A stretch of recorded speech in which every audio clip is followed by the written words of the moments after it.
जितने जितने व्यक्ति बड़ा बनता चले जाता है ना, उसकी तीन चीजें चली जाती है। हमने पहले भी कथा में कहा, जितने बड़े बनते जाओगे उसकी तीन चीजें चली जाएगी। एक हंसी चली जाती है, एक रोटी चली जाती है, तीसरा उसके हाथ की ताली चली जाती है। आप जितने बड़े बनते जाओगे आपकी तीन चीजें चली जाती है, तीन चीजें आपकी गायब हो जाती, तीन चीजें जाती है। सबसे पहले नंबर पर बड़े बनने पर आपकी जो हंसी है वो समाप्त हो जाती है। अगर कोई बड़ा व्यक्ति अगर हंसता भी है ना तो बड़ा सोच समझ कर हंसता, हंसूं कि नहीं हंसूं, पहले विचार करना पड़ता है उसको कि हंसूं कि नहीं हंसूं। और हंसेगा भी तो ऐसा हंसेगा जैसे तुम पार्टियों में देखना, माताएं जब बहुत वीआईपी रहे, बहुत वीआईपी रहे, और जब वो हंसती है तो एकदम थोड़ा सा हंसकर वो, क्योंकि ज़्यादा हंस देगी तो लिपस्टिक दांत में चिपक जाएगी, तो वो ज़्यादा तो हंस भी नहीं सकती। तो एक नंबर पर तो उसकी हंसी चली गई, दूसरे नंबर पर उसकी रोटी चली गई। ज़्यादा बड़े बन गए तो भोजन भी नहीं कर सकते अच्छे से, जो किसी ने लाकर दे दिया बस उतना खा लिया, अपनी मर्जी से आप भोजन भी नहीं ग्रहण कर सकते। और तीसरे नंबर पर हाथ की ताली। आपको मन को अच्छा लग रहा है कि मेरे को बड़ी प्रसन्नता हो रही है इस संवाद को सुनकर, मुझे बड़ी प्रसन्नता हो रही है इस कथा को सुनकर, मुझे बड़ी प्रसन्नता हो रही है इस आयोजन को लेकर, तो भी आप हाथ से ताली नहीं बजा सकते, क्योंकि ताली भी अगर कोई बहुत बड़ा व्यक्ति बजाता है तो बड़ी सावधानी से थोड़ी सी बजा लेता है, एकदम खुलकर नहीं बजा सकता, वो बजाना मुश्किल है। बड़ा व्यक्ति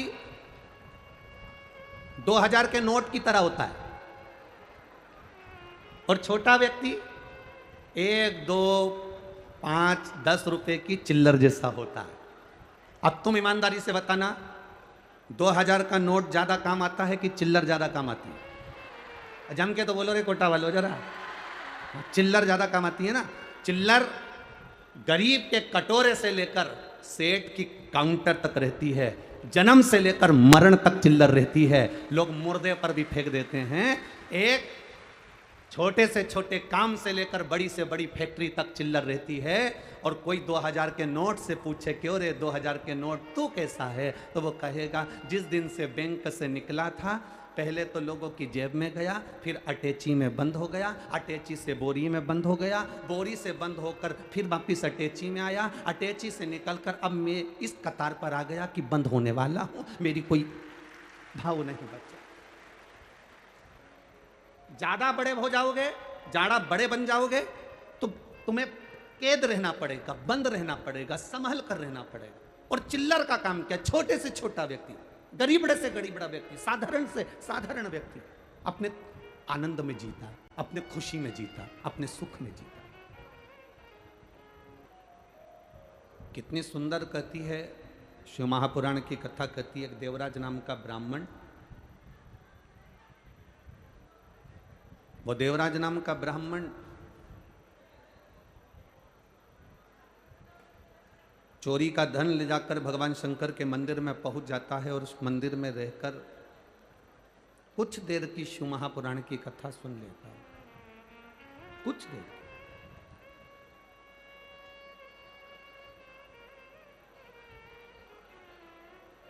शिव महापुराण में तो कहा गया कि उसने सुनी भी कथा तो कितनी देर की सुनी, मात्र कुछ क्षण की।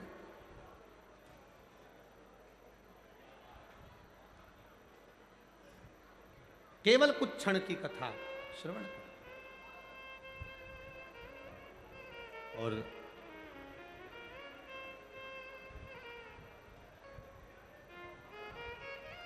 जब शिव महापुराण की कथा सुन रहा था तब शरीर में ताप पड़ रहा था।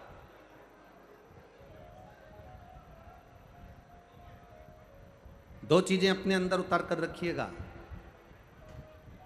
शरीर में अगर ताप बढ़ता है, शरीर में बुखार बढ़ता है, शरीर में कष्ट बढ़ता है, तो भोजन छूट जाता है। आप में से कई माताएं ऐसी बैठी होंगी, कई भाई लोग ऐसे बैठे होंगे कि बुखार रहे शरीर में, थोड़ा सा कष्ट रहे शरीर में, तो भोजन अच्छा नहीं लगता। सही है कि गलत है? भोजन अच्छा लगता है क्या? नहीं।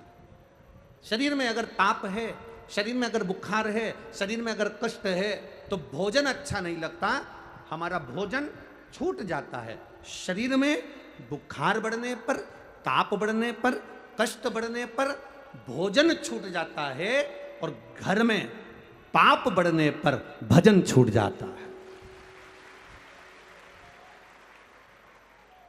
जैसे जैसे हमारे घर में पाप बढ़ना प्रारंभ होता है, कोई गलत काम हो रहा है, कोई गलत चीज हो रही है, गलत धन आ रहा है, गलत संपदा आ रही है, गलत दौलत आ रही है, गलत चीजें हो रही हैं, तो हमारा पाप बढ़ता चले जाता है। पाप बढ़ा कि हमारा भजन, हमारा कीर्तन, हमारा मंत्र जाप, हमारा नाम जाप, हमारा स्मरण छूट जाता है। तुम रोज शंकर जी के मंदिर जा रही हो, रोज जल चढ़ाने जा रही हो, रोज भगवान को जल चढ़ा कर आ रही हो, प्रतिदिन भगवान देवादिदेव महादेव को अगर जल चढ़ा कर आ रही हो, और तुम 15 दिन अगर भगवान के मंदिर नहीं जा पाओ, तो विचार करना कि मैंने ऐसा कौन सा पाप कर दिया जो भगवान के मंदिर नहीं पहुंच पाए। मैं परमात्मा के दरवाजे तक क्यों नहीं पहुंचा? मैं परमात्मा की चौखट तक क्यों नहीं गई?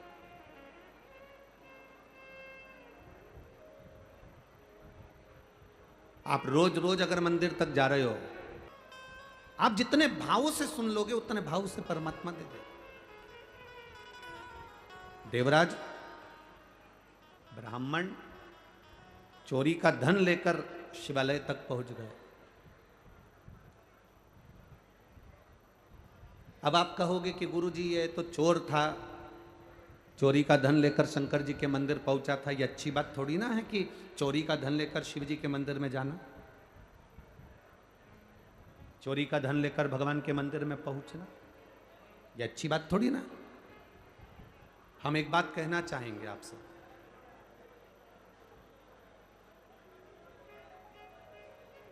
जिंदगी में कितना भी पाप हो जाए, जिंदगी में कितना भी आपने झूठ बोल लिया, जिंदगी में आपने कितना भी अपशब्द कह लिया, मनुष्य की देह में आने के बाद आपने कितना भी पाप करा हो, कितना भी झूठ बोला हो, कितना भी छल करा हो, पर शिव महापुराण की कथा कहती है इतना जरूर स्मरण रखना, इस शरीर से कितना भी पाप हो जाए पर भगवान का दरवाजा कभी मत छोड़ना, उसके दरवाजे पर जाते रहो।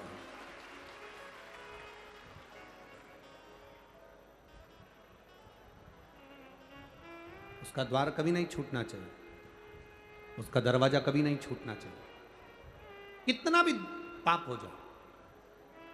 एक व्यक्ति ने कहा, गुरुजी ये देवराज नाम का ब्राह्मण तो पाप करा था, चोरी करा था, चोरी करा हुआ व्यक्ति शंकर जी के मंदिर में काहे को गया?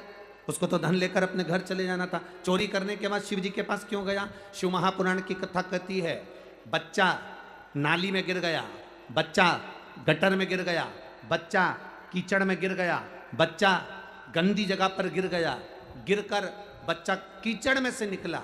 मोहल्ले के लोग, कॉलोनी के लोग, सोसाइटी के लोग, जहां रहने वाले लोग हैं, वो उस बच्चे को गले से नहीं लगाएंगे, उस बच्चे को चुप नहीं करेंगे, बच्चे से दूर से बोलेंगे भैया चुप हो जा, भैया चुप हो जा, भैया पानी ला दो, इसको पानी दे दो। मोहल्ले के लोग उस बच्चे को, मोहल्ले के लोग उस बच्चे को पानी दे देंगे, मोहल्ले के लोग उस बच्चे को चुप कराने का प्रयास करेंगे, पर मोहल्ले के लोग बच्चे को गले से नहीं लगाएंगे, मोहल्ले के लोग कभी उसको गले से नहीं लगाएंगे। बच्चा जब पानी में गिरता है, बच्चा जब कीचड़ में गिरता है, बच्चा जब गंदी जगह पर गिरता है, उसको गले लगाने वाला कोई नहीं होता, उसको गले लगाने वाला केवल उसकी माँ और उसका पिता, दो होते हैं जो बच्चे को गले लगा लेते हैं। बच्चा कितना भी कीचड़ में गिर गया, बच्चा कितनी भी गंदगी जगह में गिर गया, बच्चा कितनी भी गंदगी में गिरा हो, पर माँ बाप ये नहीं देखते कि मेरा बेटा कीचड़ में गिरा कि गंदगी में गिरा। माँ बाप तो उसको चुप कराने के लिए अपने गले से लगा लेते हैं, अपने गले से उसको लगाकर अपनी गोदी में बिठा लेते हैं। उसी तरह जैसे गंदे बच्चे को भी माता पिता अपने गले से लगाते हैं, उसी तरह व्यक्ति कितना भी पाप करा हो, मेरा महादेव उसको गले से लगाता जरूर है, वो अपने हृदय से लगाता। कर लिया उसने पाप, गलत काम हो गया, पर उसको अपने हृदय से।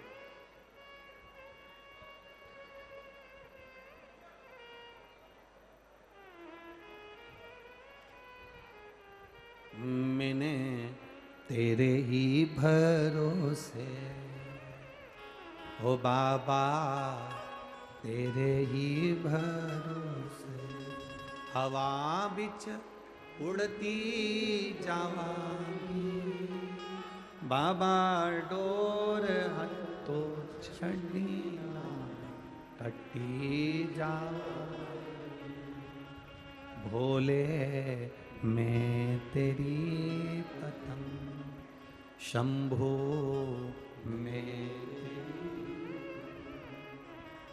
हम कितने भी पाप कर्म कर बैठे हो, हम कितना भी झूठ बोल बैठे हो, हम कितना भी गलत कर्म कर बैठे हो, पर महादेव के मंदिर में एक लोटा जल जब हम लेकर पहुंचते हैं, देवाधिदेव महादेव के मंदिर में शंकर जी को एक लोटा जल जब हम धीरे धीरे दिल से बाबा का गुणगान कर कर समर्पित करते हैं, बाबा जान जाता है कि ये पापी है, झूठा है, छली है, कैसा भी है, पर मेरा बेटा है, इसलिए मेरे दरवाजे पर आया है, मुझे गले लगाना। आपने सौंप दिया उसको, आपने अपनी जिंदगी का सारा भार सौंप दिया। देवराज नाम का ब्राह्मण, उसको नहीं मालूम था कि शंकर के मंदिर में जाने का फल क्या है। शिव महापुराण की कथा कहती है, शिवजी के मंदिर के सामने से निकलकर जाने का भी फल प्राप्त होता है, 1000 अश्वमेध यज्ञ के बराबर शंकर की चौखट के सामने से निकलकर जाने का फल मिल जाता है। बोल बम का नारा है, आवाज नहीं आई तुम्हारी है, आवाज थोड़ा तेज कर कर बोल बम का नारा है, सारी समस्या का हल। और वो होता है। ये अभी हम पत्र ज़्यादा नहीं पढ़े, हमने तो केवल ये अभी 3-4 पत्र पढ़े हैं। इन पत्रों में किसी ने लिखा, देखिए,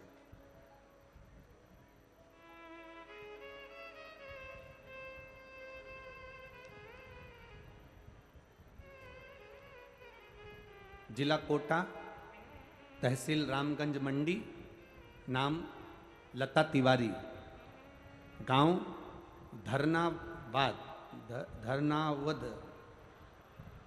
क्या नाम है, तुम समझ गए ना, बस चलेगा, ठीक है। और मोबाइल नंबर ये है। कहीं बैठी हैं, दिख गई क्या, कहाँ बैठी हैं, हाथ हिलाओ जरा, हाँ जी जी दिख गए, ठीक है। एक बार वापिस हाथ हिला दो। श्री शिवाय नमस्तुभ्यम। गुरुदेव, मैं क्या वर्णन करूं, मेरी सास के गले में बहुत बड़ी गठान हो गई थी, खाना छूट गया था, डॉक्टरों को दिखाया तो डॉक्टरों ने कहा इसका ऑपरेशन होगा और गठान है, शायद ये जांच के लिए मुंबई जाएगी और बड़ी बीमारी के योग हैं। गुरुदेव, अब करें क्या? डॉक्टरों ने कह दिया कि गठान बड़ी है, इसका इलाज भी होगा, ऑपरेशन भी होगा और जांच के लिए भी जाएगी, और कुछ कह नहीं सकते। तब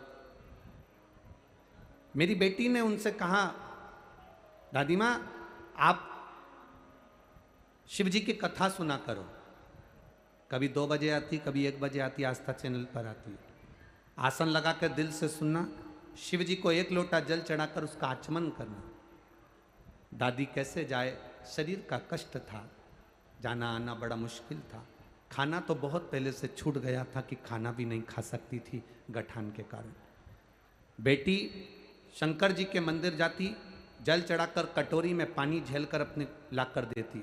मैं बाबा का क्या वर्णन करूं गुरुदेव, जिस गठान का ऑपरेशन 10 दिन के अंदर होना था, मैंने बाबा से कहा बाबा ज़्यादा दिन नहीं है हमारे पास में, आप कुछ ऐसी कृपा करो कि गठान गल जाए।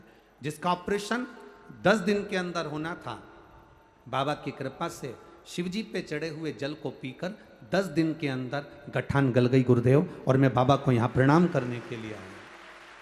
ये शिव तत्व।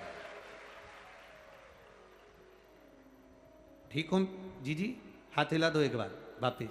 हर हर महादेव। बैठिए। श्री शिवाय नमस्ते। एक पत्र और आया है, देखिए। मैं यशोदा राठौर, निवासी भेस रोड गढ़, ठीक है, समझ रहे हो ना तुम लोग? हाँ, बस तुम समझ जाना, बाकी के तो चैनल वाले सब समझ जाएंगे, ठीक है। मैं यशोदा राठौर, निवासी भेस रोड गढ़, जिला चित्तौड़गढ़, राजस्थान से हूँ। कहीं बैठी हैं? कहीं बैठी हो तो हाथ हिला देना। एक तो पंडाल भी तो इतने सारे लगे हैं, अभी तक कथा में 3 पंडाल लगते थे, यहाँ तो 8-10 लगा मारे तुम लोगों ने, बहुत सारे हो। कहीं बैठी हो तो हाथ हिला सकती हैं। मैं यशोदा राठौड़, निवासी भैंसरोडगढ़, जिला चित्तौड़गढ़, राजस्थान। मोबाइल नंबर ये है। जिन्होंने पत्र में लिखा है, गुरुदेव 3 साल से मेरे दाहिने पैर की नस ब्लॉक हो गई थी। डॉक्टर ने कहा था तुम्हारा शरीर धीरे धीरे धीरे धीरे ये पाँव ब्लॉक होते चले जाएगा। नसें काम करना बंद करती जा रही थी। एक बीमारी के अंतर्गत शरीर से चलना बंद हो गया था।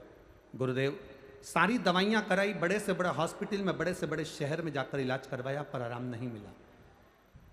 तब हमारी पड़ोसन ने कहा कि शिवजी पे चढ़ी हुई बेलपत्र खिलाओ। हमने वो शंकर भगवान पर चढ़ी हुई बेलपत्र देना प्रारंभ करी और बाबा की कृपा से, आप कहते हो ना गुरुजी, पंडाल में बैठकर जो मांगा जाता है वो मिलता है। हम उनको लेकर अगस्त के महीने में दतिया की कथा में पहुंच गए। दतिया की कथा में हमने 3 दिन कथा सुनी और बाबा से प्रार्थना करी कि बस पाँव से चलना प्रारंभ कर दें। इनके शरीर की नसें ब्लॉक हो गई हैं, डॉक्टर के हिसाब से ये चल नहीं पाएंगे। हमने बाबा से प्रार्थना करी। दतिया से 3 दिन बाबा को झोली पसार कर नमन कर कर वापिस आए और बाबा की, आप कहते हो गुरुजी 3 महीने में बाबा सुनता है, 2 महीने के अंदर चलना प्रारंभ कर दिया और नसें खुल गई। डॉक्टर के हिसाब से ये अब ठीक है। ये शिव तत्व है। ओ घड़ी शंभो शरने पड़ी मांगू घड़ी रे, दुख का दया करी ने दर्शन। देवराज नामक का ब्राह्मण चोरी कर रहा, धन लेकर शिवजी के मंदिर में चला। अच्छा करो चाहे बुरा करो, पर भगवान का मंदिर कभी मत छोड़ो, भगवान का दरवाजा कभी मत छोड़ो। अगर आप भगवान का दरवाजा नहीं छोड़ोगे तो भगवान भी तुम्हारा हाथ जिंदगी में कभी नहीं छोड़ने वाला है, ये निश्चित।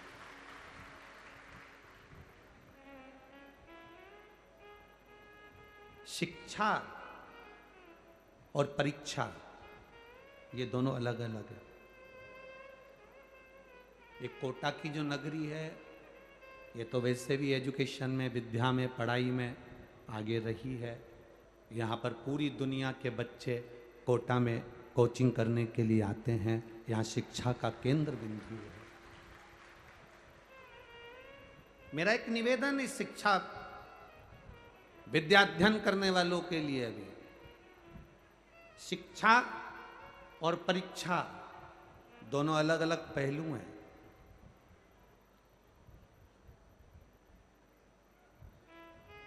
अच्छी शिक्षा हमें सफलता की ओर लेकर जाती है। आप जितनी अच्छी कोचिंग कर रहे हो, जितनी अच्छी पढ़ाई कर रहे हो, अच्छी शिक्षा हमें सफलता की ओर लेकर जाती है। शिक्षा सफलता देती है और परीक्षा, टेस्ट, इंटरव्यू ये हमको नीचे गिरना नहीं सिखाते। ये परीक्षा, टेस्ट, इंटरव्यू ये हमें बल प्रदान करते हैं कि तुम्हें दुनिया से लड़ने की सामर्थ्यता कैसी होना चाहिए। शिक्षा सफलता देती है, परीक्षा बल देती है।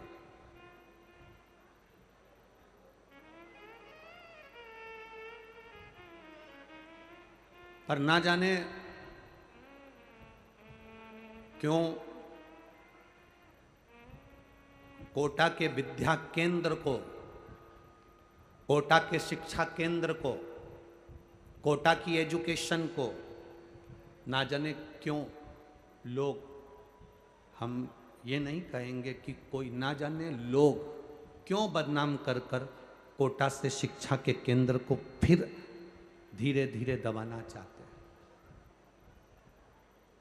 मेरा निवेदन बच्चों से, विद्या अध्ययन करने वालों से, पढ़ाई करने वालों से कि तुम्हारे माता पिता ने तुम्हें पढ़ने के लिए भेजा, तुम्हारे माता पिता ने ये नहीं कहा कि वापिस लौट कर आएगा और अच्छे से टेस्ट देकर आएगा, नहीं।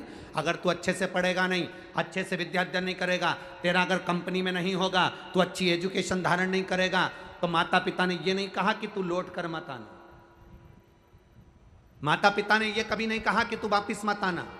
माता पिता कहते हैं पढ़ने के लिए जा रहे हो, विद्या अध्ययन करने के लिए जा रहे हो, चिंता मत करना, दिल से पढ़ाई करना, दिल से पढ़ाई कर कर दिल से इंटरव्यू देना, दिल से टेस्ट देना, दिल से परीक्षा देना।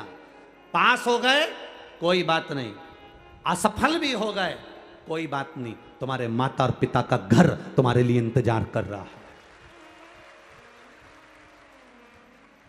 तुम्हारे माता पिता का घर तुम्हारे लिए इंतजार कर रहा है।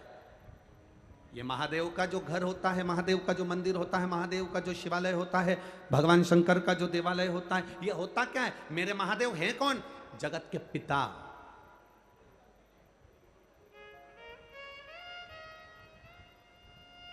शिव महापुराण की विद्येश्वर संहिता में लिखा है, ब्रह्मा और विष्णु जी ने मिलकर मंथन करा। भगवान ब्रह्मा जी ने पूछ लिया था भगवान नारायण से, तुम्हारे पिता कौन है, तुम्हारे पिता हैं कौन? तब भगवान विष्णु के मुख से निकल गया था, शंकर मेरे पिता हैं, देवादिदेव महादेव मेरे पिता हैं। ये भगवान विष्णु के मुख से निकल गया तो ब्रह्मा जी को तो हंसी आ गई। ब्रह्मा जी ठाका लगाकर हंसने लगे। भगवान शंकर तुम्हारे पिता, वो शंकर जो शमशान में निवास करते हैं, वो शंकर जिनके गले में सर्प पड़े रहते हैं, वो शंकर जो खुले में रहते हैं, वो शंकर जिनका कोई घर भी नहीं है, वो शंकर जो भस्मी लपेटते हैं, वो तुम्हारे पिता है? वो तुम्हारे पिता है? भगवान नारायण ने कहा हाँ, वो मेरे पिता हैं, देव अधिदेव महादेव मेरे पिता हैं, ये मुझे गर्व है। तो भगवान ब्रह्मा जी ने पूछा इसमें गर्व की कौन सी बात है? तो भगवान विष्णु ने कहा पिता होता ही ऐसा है, एक पिता को देखना, पुरानी शर्ट पहन लेगा, पुरानी पैंट पहन लेगा, बनियान अंदर से फट रही होती है और बच्चे को जीन्स और टी शर्ट पहनाकर स्कूल भेज देता है। पिता में और बच्चे में अंतर है। भगवान नारायण करें, भगवान शंकर मेरे पिता हैं। भगवान ब्रह्मा जी को हंसी आ गई, ठाका लगाकर हंसे कि शंकर जी जो भस्म लपेटते हैं, शंकर जी जो सांपों की माला धारण करते हैं, शंकर जी जो शमशान में निवास करते हैं, शंकर जी जो खुले में निवास करते हैं, शंकर जी जिनका कोई घर नहीं है, शंकर जी जो गंगा की धार जिनके मस्तक पर चलती रहती है, शंकर जी जो भांग धतूरे के स्मरण करते हैं, शंकर जी जो भस्म में रमे रहते हैं, शंकर जी जो आंख बंद करके बैठे रहते हैं, वो आपके पिता हैं। भगवान विष्णु कहते हैं पिता होता ही ऐसा है, दुनिया के लोगों को करोड़ों की जायदाद दे देता है और खुद वीराने में जाकर बैठ जाता है, वो पिता होता है, वो शंकर है, वो देवादिदेव महादेव है, वो शिव है, ओघड़ी है, शंकर है। दुनिया को सुख देता है, स्वयं वीराने में रहता है। आप इतने आए हो लाखों की संख्या में, यहां से जाते समय अगर कोई गिनती कर सके तो करना। कथा के पहले दिन आप लोग लाखों की संख्या में आए हो, दूसरे दिन की चिंता बढ़ गई है माननीय विधायक महोदय जी की भी और ओम बिरला जी की भी। दूसरे दिन की चिंता बढ़ गई है कि बैठोगे कहां, तेरा क्या होगा कालिया। चिंता व्याप है तो कहां कहां बैठोगे, कहां, जरा विचार करिए। किस जगह पर विराजोगे? और जितने तुम अंदर भरे हो ना इस ग्राउंड में, उससे आधे बाहर पेड़ों के नीचे रोडों पर बैठे हुए हैं, जहां जहां आवाज जा रही है लोगों के पास, जहां तक आवाज पहुंच रही है वहां आधे वहां भी हैं, गाड़ियों के पास, ग्राउंड के पास।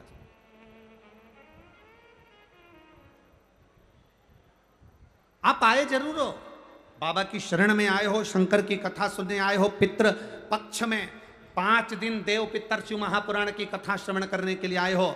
आप आए जरूर हो, पर इतना स्मरण करना, इतना ध्यान रखना कि तुम अकेले नहीं आए हो, कथा सुनने के लिए तुम अकेले नहीं पहुंचे हो। पितृ पक्ष में पितरों के देवता आर्यमा अपने घर के पितरों को पृथ्वी पर भेजते हैं।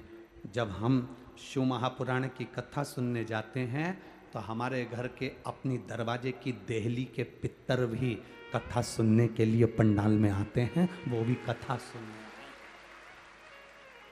आज आपको और हमको कोटा की धरा पर अपने आप को गौरवान्वित होना चाहिए। अभी तक हम पंडालों में कथा सुनते थे तो हम खुद सुनते थे, पर आज हम अपने घर के दरवाजे से निकलकर कथा के पंडाल तक पहुंचे हैं तो हम अकेले नहीं जा रहे। हमारे पूर्वजों को, हमारे पितरों को, हमारे आहूतों को, हमारे वासुकों को हम लेकर जा रहे हैं, जो कि कथा तुमने नहीं कहा कि तुम चलो, फिर भी वो कथा सुनने के लिए तुम्हारे पीछे पीछे आए, कथा श्रवण पहुंचे हैं।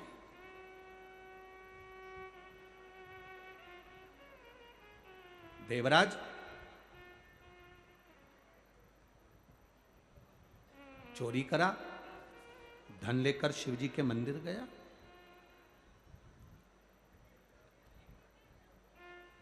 मंदिर से बाहर निकला, मंदिर में बार बार लोग चिल्लाकर कह रहे थे हर हर महादेव। तो देवराज को गुस्सा आ रहा था, क्रोध आ रहा था, देवराज का मन चिढ़ रहा था। कई लोग ऐसे हैं जिनको सनातन धर्म अच्छा लगता है, उनको कोटा में शिव महापुराण अच्छी लगेगी। जिनको सनातन धर्म से नफरत है, उनको शिव पुराण में भी कहीं ना कहीं ऐब नजर आए।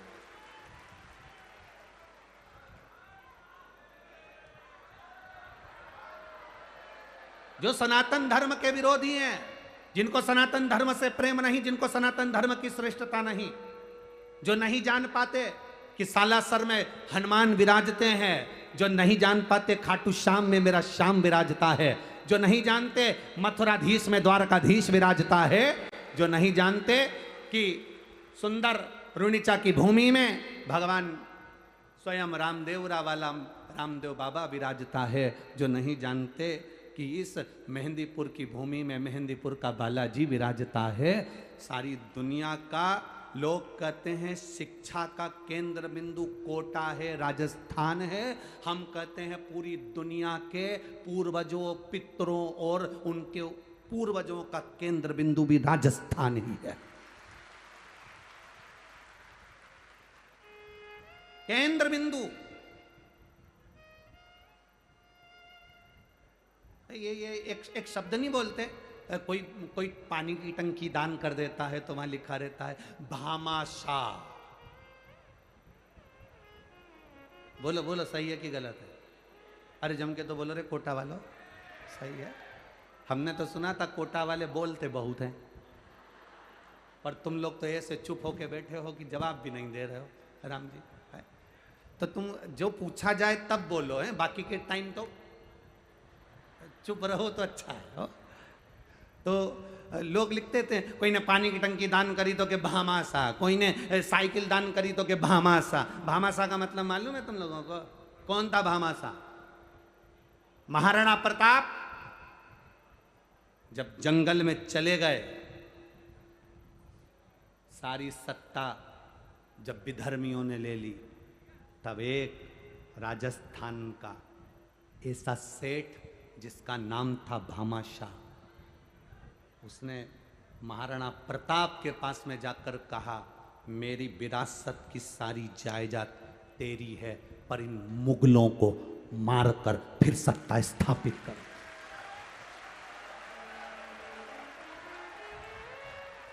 वो भामाशाह ने अपनी सत्ता, अपनी विरासत, अपनी सत्ता, अपना वैभव, अपना धन, अपनी दौलत, अपनी संपदा सब दे दी महाराणा प्रताप को, संभाल, और फिर वापिस सनातन धर्म की स्थापना कर। वापिस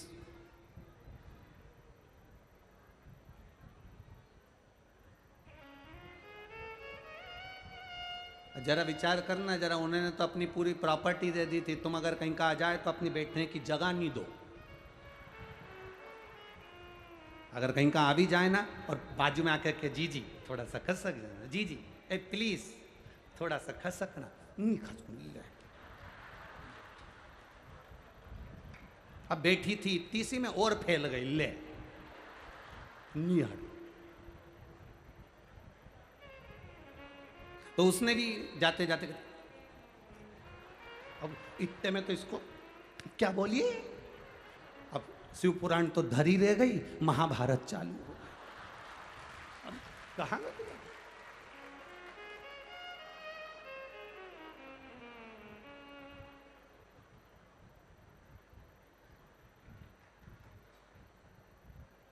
अरे भाई शिव कथा कह रही है, शिव महापुराण की कथा कह रही है, देवराज गलत है, पर शंकर जी के चरणों में पहुंच गया। कैसे हो आप शंकर के द्वार जाओ, कितना भी गलत काम करा हो तो भी शंकर के द्वार जाओ। दुनिया के लोग हंसे तो भी शंकर के द्वार जाओ, जल चढ़ाने जाओ तो लोग ताना दे तो भी शंकर के दरवाजे जाओ। आग लगे बस्ती में, क्या किसको रोइए, चादर तान के, कुछ भी हो, अपने को भगवान की भक्ति नहीं छोड़ना। मीराबाई तुम्हारी मोहल्ले की थी, बोलो सही है, कितना कहा, साथ की सहेलियां मोहे उंगली उठावे, गांव का लोग मने बावरी बतावे, और हंसी उड़ावे सारी सारी दुनिया, ओ मीरा बनी रे। लोग ताना दिए, गाली दी, अपशब्द कहे, आड़ा टेढ़ा बोला, पर मीराबाई के मुख से कभी कोई शब्द नहीं निकला।